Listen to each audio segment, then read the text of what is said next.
Capítulo 5. Segundo conceito do reino. Compreendendo o conceito de senhorio. Uma das palavras mais comuns nas escrituras é senhor.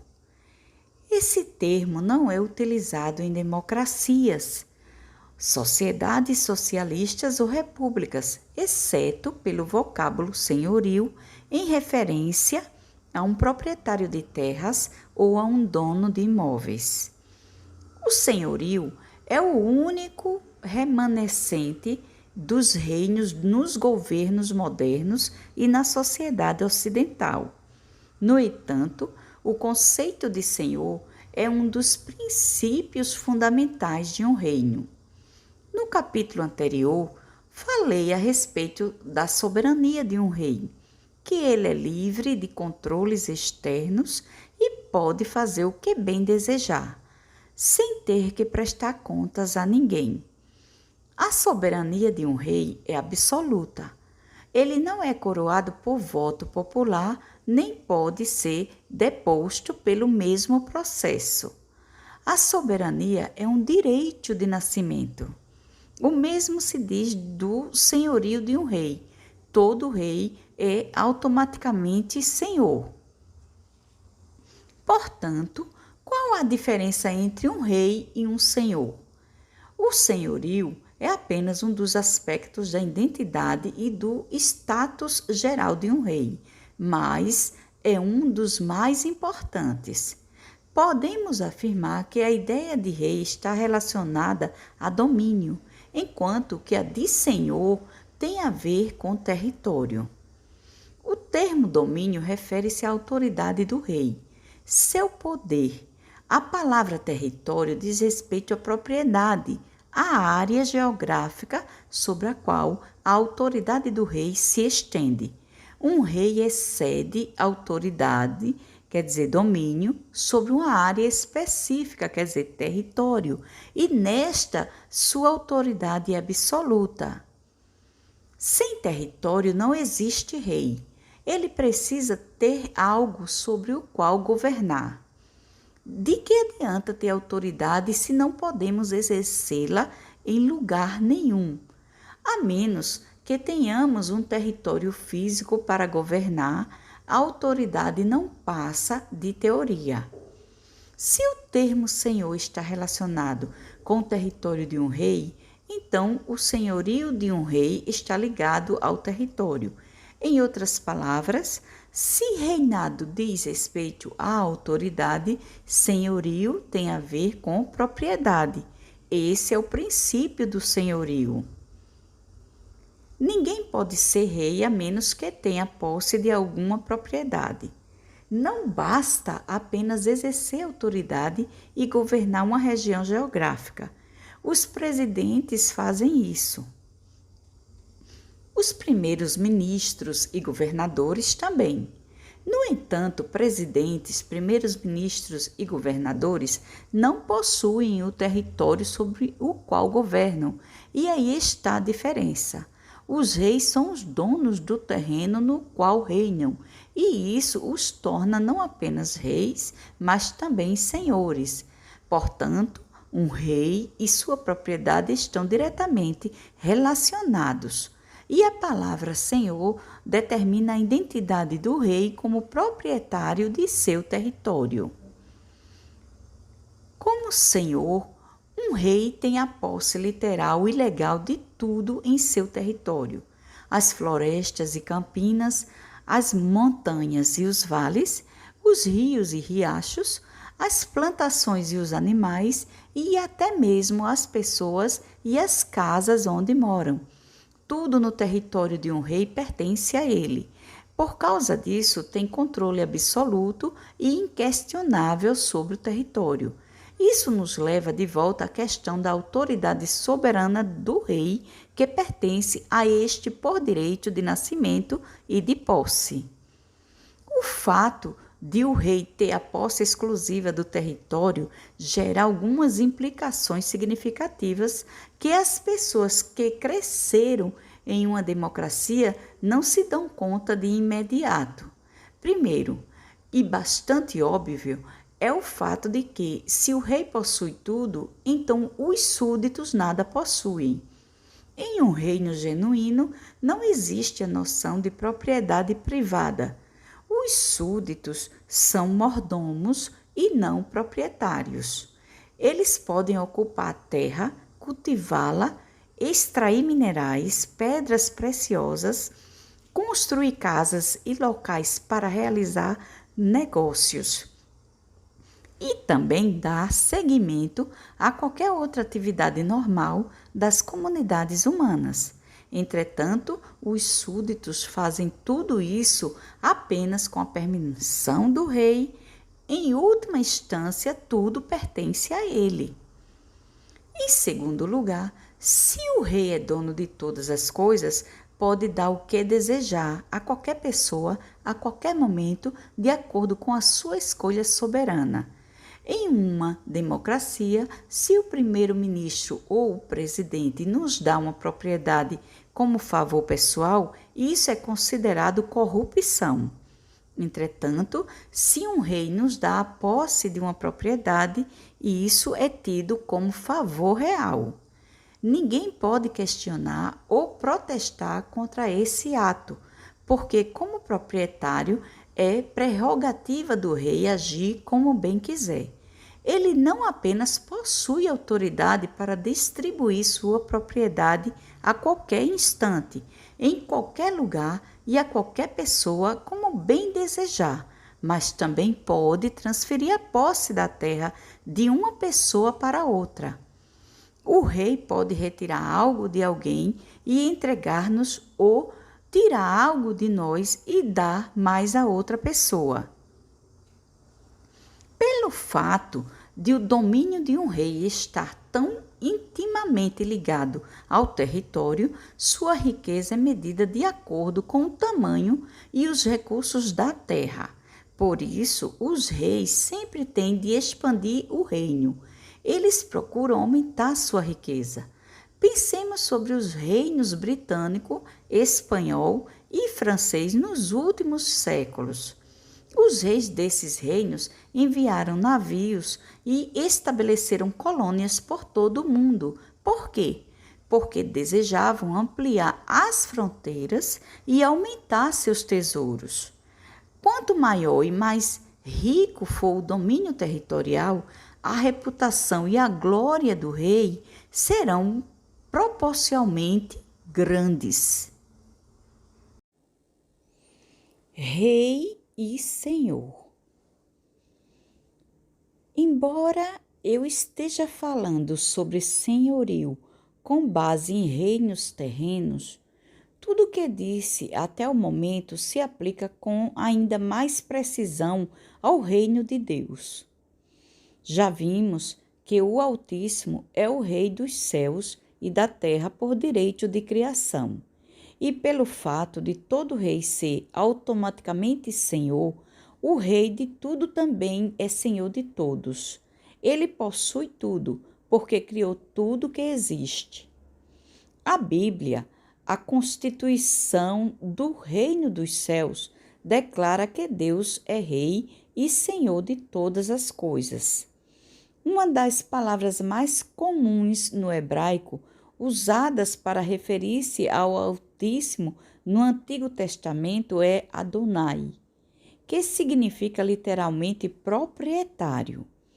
Geralmente, ela é traduzida como Senhor.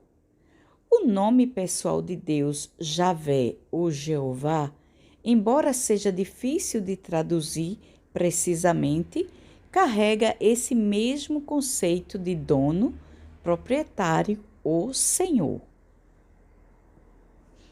Essa imagem bíblica do Todo-Poderoso como Senhor é ampliada ainda mais pelo fato de que, na maioria das ocorrências do nome pessoal de Deus, a palavra é substituída pelo vocábulo Senhor. Isso está de acordo com a antiga tradição judaica. Os judeus respeitam e honram o nome do Criador de tal maneira que nem sequer o pronunciam ou leem em voz alta para garantir que não violem inadvertidamente o terceiro mandamento, que fala sobre não usar o nome de Deus em vão. Em vez disso, substituem-no pela palavra Adonai, o Senhor. Portanto, vez após vez, essa verdade é reforçada. Deus é Senhor. Deus é Senhor. Deus é Senhor. Essa verdade é reiterada mesmo na confissão de fé mais básica do judeu, recitada todas as manhãs. Ouve, Israel, o Senhor nosso Deus é o único Senhor. Amarás, pois, o Senhor teu Deus de todo o teu coração e de toda a tua alma e de todo o teu poder. Deuteronômio, capítulo 6, versículo 4 e 5. Desse modo, os judeus lembram-se todos os dias de que Deus é o proprietário de tudo, incluindo os céus e a terra. Um antigo poeta hebreu expressou esse conceito da seguinte maneira: sede benditos do Senhor, que fez os céus e a terra. Os céus são os céus do Senhor, mas a terra deu a ele aos filhos dos homens. Salmos 115, capítulo 15 e versos 16. Como Criador e dono do céu e desta terra, o Altíssimo pode dar qualquer porção de sua criação a quem desejar. Ele escolheu dar o mundo aos seres humanos, não para que estes fossem proprietários dele, mas governantes ou mordomos. A seguir, mais alguns versículos que confirmam o direito de Deus como Senhor sobre este mundo. Do Senhor é a terra e a sua plenitude, o mundo e aqueles que nele habitam, porque ele afundou sobre os mares e afirmou sobre os rios. Salmo 24, versos 1 e 2. Pois Deus é o Rei de toda a terra, cantai louvores com inteligência. Deus reina sobre as nações, Deus se assenta sobre o trono da sua santidade. Os príncipes dos povos se congregam para serem o povo do Deus de Abraão, porque os escudos da terra são de Deus, ele está muito elevado. Salmo 47, versos 7 e 9. Então os egípcios saberão que eu sou o Senhor, quando estender a mão sobre o Egito e tirar os filhos de Israel do meio deles. Êxodo, capítulo 7, versículo 5. Ó Senhor, Senhor nosso, quão admirável é o teu nome em toda a terra. Salmo 8, versos 1, parte A. A minha alma disse ao Senhor: Tu és o meu Senhor, não tenho outro bem além de ti. Salmo 16, versos 2. Os mansos comerão e se fartarão, louvarão ao Senhor os que buscam. O vosso coração viverá eternamente. Todos os limites da terra se lembrarão e se converterão ao Senhor, e todas as gerações das nações adorarão perante a tua face, porque o reino é do Senhor e ele domina entre as nações. Salmo 22, versos 26 ao 28. O Senhor é o meu pastor, nada me faltará. Salmo 23, versos 1. Levantai, ó porta, as vossas cabeças. Levantai-vos, ó entradas eternas, e entrará o Rei da Glória. Quem é este Rei da Glória? O Senhor forte e poderoso, o Senhor poderoso na guerra. Levantai, ó portas, as vossas cabeças. Levantai-vos, ó entradas eternas, e entrará o Rei da Glória. Quem é este Rei da Glória? O Senhor dos Exércitos, ele é o Rei da Glória. Salmo 24, versos 7 ao 10. Minha é a prata e meu é o ouro, disse o Senhor dos Exércitos. Ageu, capítulo 2, versos 8. Da mesma maneira que o Antigo Testamento descreve Deus como Rei, todo-poderoso e dono de tudo, o Novo Testamento apresenta Jesus como Senhor e proprietário de todas as coisas. Em primeiro lugar, Cristo apareceu anunciando a chegada e o estabelecimento do reino dos céus na terra, algo que apenas o próprio rei poderia fazer. E pelo fato de um rei ser automaticamente senhor, isso significa que Jesus também é senhor. Além disso, o vocábulo grego mais utilizado com o sentido de senhor, curios, é aplicado várias vezes com relação a Jesus no Novo Testamento. Curios significa aquele que possui poder. Também indica alguém que tem autoridade derradeira, o dono. Tudo o que o Antigo Testamento afirma sobre Deus como Senhor, o Novo Testamento fala a respeito de Jesus. O senhorio de Jesus advém por direito de criação e é o resultado natural de sua participação na formação de todas as coisas, visíveis e invisíveis. Em essência, não tornamos Jesus Senhor, e ele é Senhor por direito de criação, quer o reconheçamos como tal ou não. Em sua existência, antes de vir a este mundo, Cristo era identificado como o Verbo. Nessa dimensão, ele era a fonte da criação.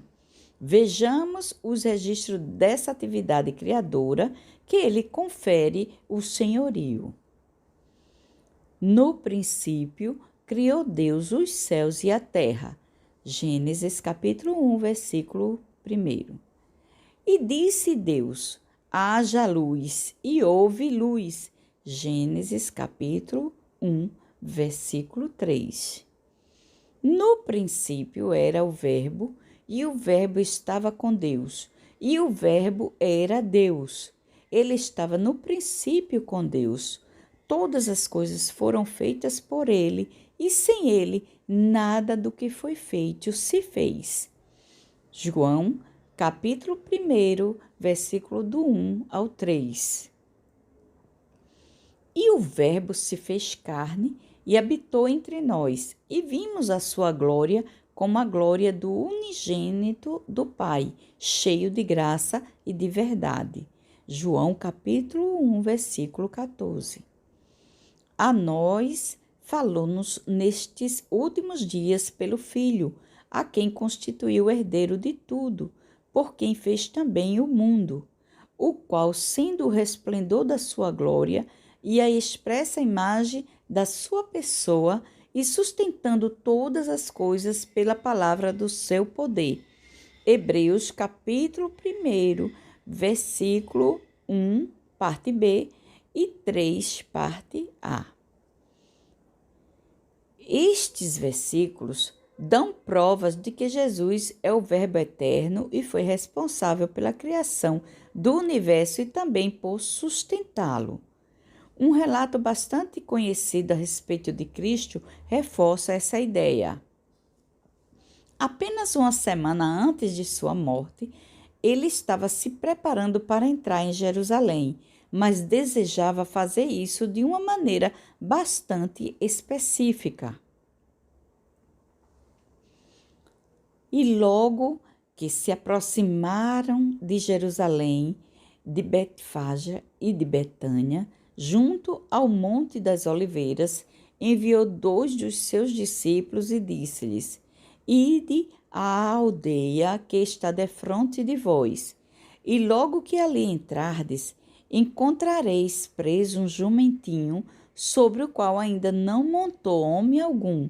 Soltai-o e trazei-mo. E se alguém vos disser, por que fazeis isso?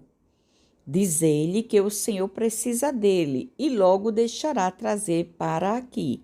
E foram e encontraram o jumentinho preso fora da porta, entre dois caminhos, e o soltaram. E alguns dos que ali estavam lhes disseram, que fazeis soltando o jumentinho? Eles, porém, disseram-lhe como Jesus lhes tinha mandado, e os deixaram ir. Marcos capítulo 11, versículo do 1 ao 6. Nesse relato, Jesus fez uso de sua autoridade como Senhor. Não há nenhum indício de que ele houvesse preparado aquilo antecipadamente com o dono do jumentinho ou de que tivesse pedido permissão a alguém. Como Senhor de tudo, ele também possuía o animal. Jesus apenas disse aos discípulos: traga-me o jumento. Caso fossem questionados, tudo que os discípulos deveriam dizer era: o mestre precisa dele. Isso bastou. Os proprietários entregaram o animal.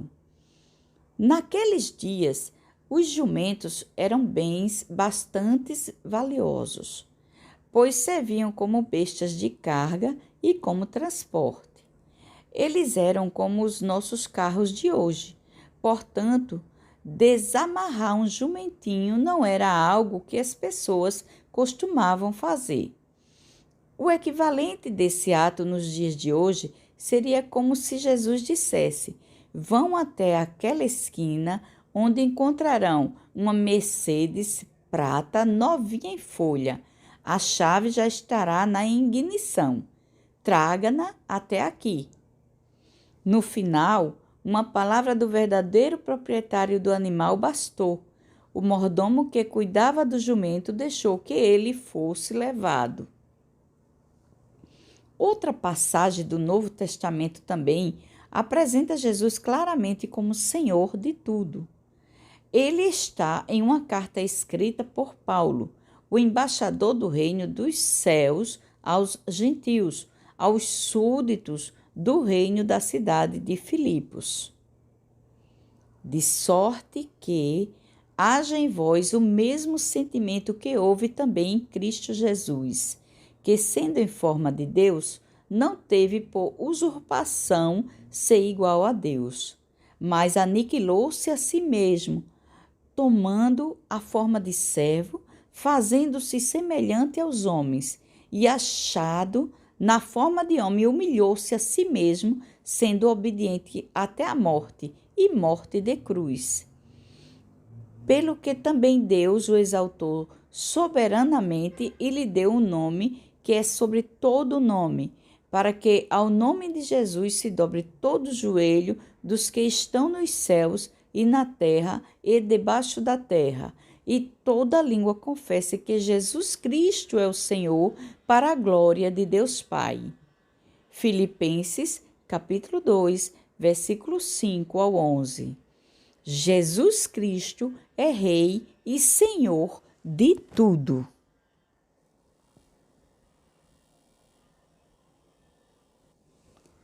Vivendo sob o governo de um Senhor. É a característica do senhorio que faz a vida em um reino ser melhor do que em uma república ou em qualquer outra forma de administração nacional. O senhorio em um reino protege os súditos da competição e permite que todos tenham acesso aos recursos nacionais.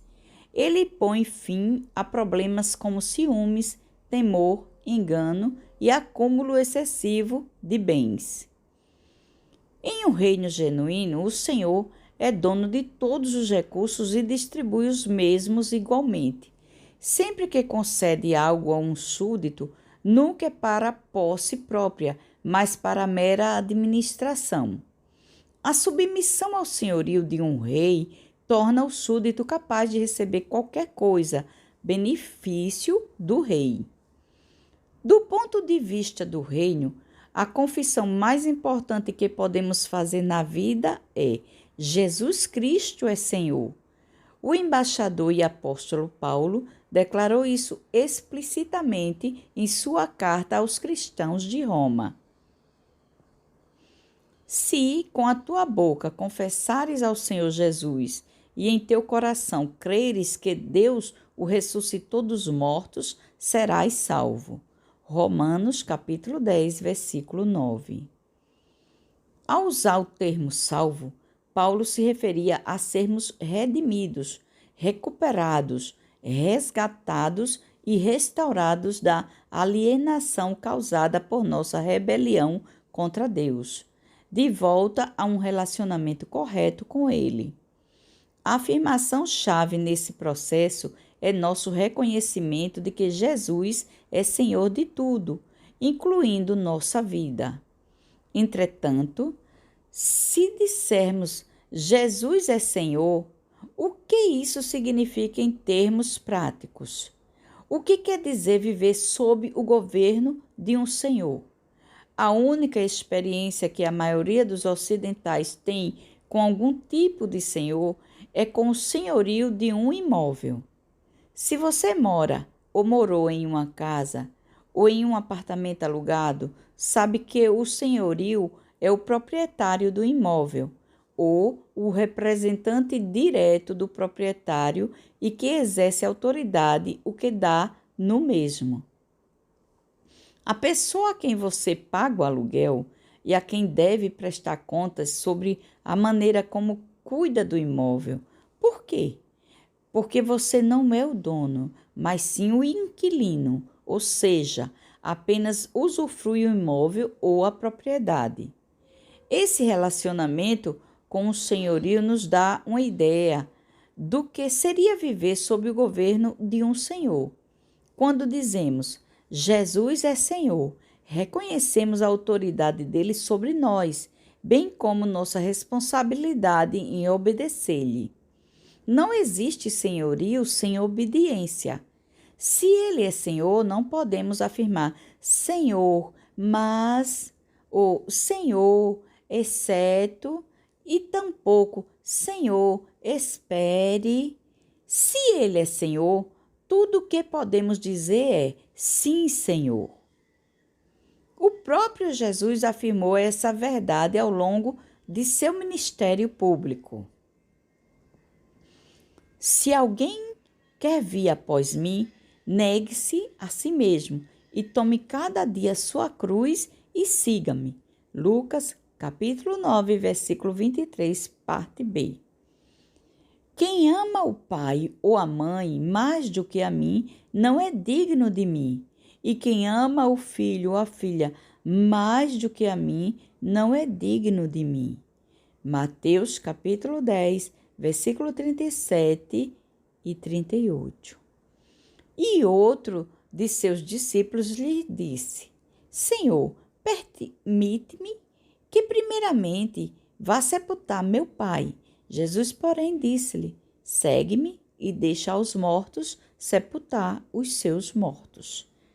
Mateus capítulo 8, versículo 21 e 22. Se Jesus é Senhor, deve ter prioridade em nossa vida, nosso amor e nossa lealdade. Por ele devem estar acima de qualquer outro. O Criador está acima de qualquer objetivo, sonho e ambição. Não podemos ser discípulos e dizer: Senhor, primeiro deixe-me. Ele tem de ser o primeiro em tudo. Do contrário, não será realmente Senhor de nossa vida, independente do que dissermos. Jesus declarou: E por que me chamais Senhor, Senhor, e não fazeis o que eu digo? Lucas, capítulo 6, versículo 46. Não podemos chamá-lo de Senhor e então arranjar desculpas para não lhe obedecer. Não podemos declarar que ele é nosso dono e seguir adiante fazendo o que bem desejarmos. No reino dos céus não há súditos de fim de semana. Não podemos seguir a Cristo em um período e depois afastar-nos com base em nossa preferência. Se Jesus é Senhor, Não é possível viver para Ele no domingo e para nós mesmos no restante da semana. Ou Ele é Senhor de tudo, ou não é Senhor de maneira nenhuma. O senhorio de Cristo é algo que tem de existir 24 horas por dia, 7 dias por semana. Não há outra opção. Viver sob o governo de um senhor também significa desistir de todos os conceitos de propriedade pessoal. Isso não é dizer que teremos de vender a casa ou o carro, ou distribuir todos os nossos bens, mas sim aprender a não ter uma visão de posse em relação a essas coisas. O Rei dos Céus é um Senhor justo e benevolente, que nos permite graciosamente utilizar e apropriar-nos plenamente de suas riquezas, de seus recursos e de todas as coisas boas. Esse é um de nossos direitos como súditos do reino de Deus. Podemos desfrutar tudo sem medida, desde que nos lembremos de quem é o dono delas. No momento em que passamos a pensar que nossos bens nos pertencem, arrumamos problemas. Se desejarmos ter posse de algo, fazemos de nós mesmos um senhor. Isso nos retira a comunhão com a vontade e o caráter do rei, porque em seu reino só pode haver um senhor. O que acontece quando nos considerarmos proprietários de alguma coisa? Em nossa cultura competitiva, significa que sentimos a necessidade de lutar por aquilo que desejamos, acumular o que possuímos e mantê-lo em segurança com medo de que alguém nos roube. E nossos semelhantes farão o mesmo. Vivemos com medo de oscilações econômicas, inflação, terceirizações, com receio de não termos o suficiente. Essa não é a mentalidade do reino de Deus. No reino dos céus não existe crise econômica nem escassez. Se o rei possui tudo, como isso poderia acontecer? Quando abrirmos mão de nosso senso de propriedade, reconhecemos Deus como dono e nós como os mordomos, e não mais nos preocupamos em obter sucesso, pois agora dependemos do Altíssimo para garantir nosso bem-estar. E Ele é um Senhor benevolente e generoso, o dono dos recursos infinitos. Abrir mão do senso de propriedade nos coloca em uma posição em que temos pleno acesso a esses recursos. À medida que aprendemos a dar, a receber e a distribuir de acordo com a vontade de Deus, Ele compartilha conosco de maneira livre e abundante. Entretanto, esse senso pessoal de propriedade que nos leva a acumular bens nos impede de ter acesso a tais recursos. Em que situação você preferia estar? Abrir mão da propriedade pessoal também estimula em nós um espírito generoso. Se formos apenas mordomos e não proprietários, podemos contribuir livremente, assim como o Senhor nos deu livremente, sabendo que Ele, que não tem limitações, pode devolver-nos aquilo que damos aos outros. Sua reputação como rei e senhor está baseada no modo como cuida de seus súditos, tendo cuidado especial com aqueles que refletem o seu caráter e contribuem com o seu reino. Na verdade, o melhor momento para contribuirmos é quando a situação está difícil, porque nessas circunstâncias reconhecemos que Deus é dono até daquilo que não temos no momento. O maior sinal de que realmente cremos que Jesus é Senhor está no quanto estamos dispostos a doar. A prova de que aprendemos a viver sob o governo do Senhor é se conseguimos contribuir livremente sem hesitação, remorsos ou temor, dizendo a Deus com um espírito jubiloso: tudo pertence a ti. Resumo: 7 princípios fundamentais do senhorio. Primeiro, o rei é dono de tudo em seu território. Não existe propriedade privada em um reino. Todas as coisas pertencem ao rei. Segundo, a utilização de qualquer coisa em um reino é um privilégio. Se o rei é dono de tudo, então tudo que utilizamos no reino não o fazemos por direito, mas devido a um privilégio concedido pelo rei. Terceiro, o rei pode dar ou distribuir qualquer coisa a qualquer pessoa em seu reino, porque é dono de tudo. Ele pode mudar os responsáveis por propriedades como bem desejar. Por isso, não devemos apegar-nos às posses. Elas realmente não são nossas. Às vezes, o rei nos testa dizendo-nos para abrir mão de algo que nos deu. Nossa reação, obediência ou desobediência, demonstrará se realmente acreditamos que Ele é Senhor. Se obedecermos, demonstramos crer que Ele é dono de tudo e que não apenas pode devolver aquilo que demos, mas até mesmo multiplicá-lo. Quarto, a submissão ao senhorio do rei significa que não temos direitos pessoais. Por isso, a maior confissão que podemos fazer é: Jesus Cristo é Senhor. No momento em que declararmos essas palavras, reconhecemos que não temos mais direitos sobre nossa própria vida e que agora ele pertence a Cristo. Colocamos a nós mesmos sob o controle e a direção dele e seguimos suas ordens. Ele pode influenciar nossa vida sempre que desejar. Quinto, a obediência é o reconhecimento do senhorio.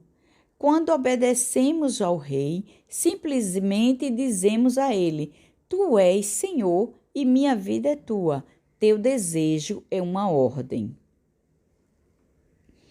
Sexto, o ato de ação de graças é um reconhecimento do senhorio do rei. A gratidão diária pelo alimento, a água, as roupas, o abrigo e a satisfação de qualquer outra de nossas necessidades revela que cremos que o rei é dono de tudo e que é a fonte de todas as coisas que temos. Sétimo, a palavra Senhor nunca pode ser usada juntamente com mas. Elas são incongruentes. Não tem coerência em afirmar: eu amo Senhor, mas assim ele não será Senhor. Não é possível declarar que Deus é Senhor e então arrumar desculpas para não lhe obedecer. A única palavra apropriada para acompanhar Senhor é sim. Ou ele é Senhor de tudo, ou não é Senhor de jeito nenhum. Princípios. Primeiro, todo rei é automaticamente Senhor. Segundo, reinado está relacionado com autoridade. Senhorio tem a ver com propriedade. Terceiro, todos os reis genuínos precisam ter e possuir território. Quarto, como senhor, um rei tem a posse literal e legal de tudo em seu território. Quinto, se o rei possui tudo, então as pessoas do reino nada possuem.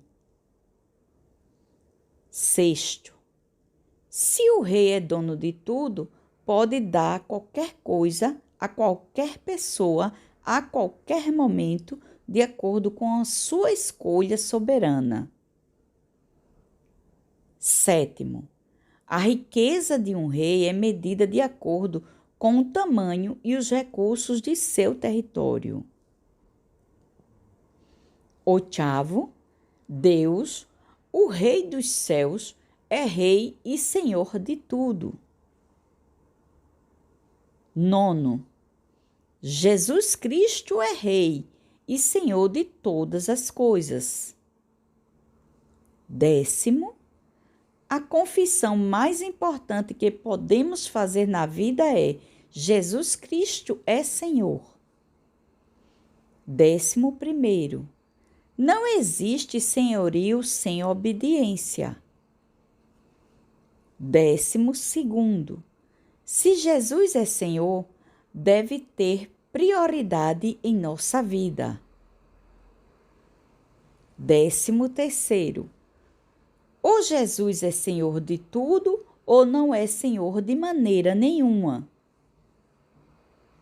14º, viver sob o governo de um Senhor também significa desistir de todos os conceitos de propriedade pessoal. 15º, no reino dos céus não existe crise econômica nem escassez. 16º, abrir mão do senso de propriedade nos dá pleno acesso a esses recursos. 17º, abrir mão da propriedade pessoal estimula em nós um espírito generoso.